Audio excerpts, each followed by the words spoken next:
Don Ziki. Stopu. Şogutlarım önüne türttümü değil mi? Sağolun çataqani. Ey! Avanıma çap koysalar-ku. Nima ahvol bu?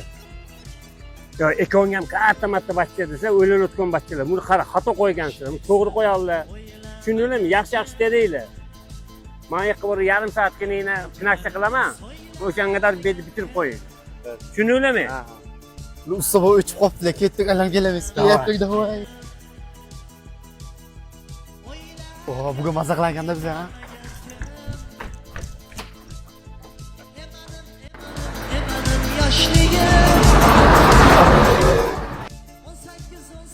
Usta baba.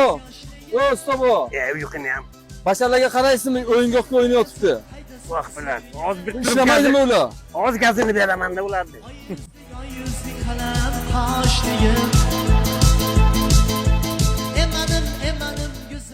Usta baba, mana shogirdlaringizdan ahvoli. Ishlagani qo'yadimi-yo'qmi bular bizlarga? Hozir bular gazini beraman.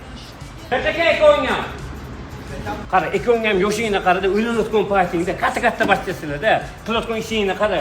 Davay, yur ekong ham ishga tushir. Yo'lni ustalar yomon o'yingoh qurib, bitta uch chaqani mana.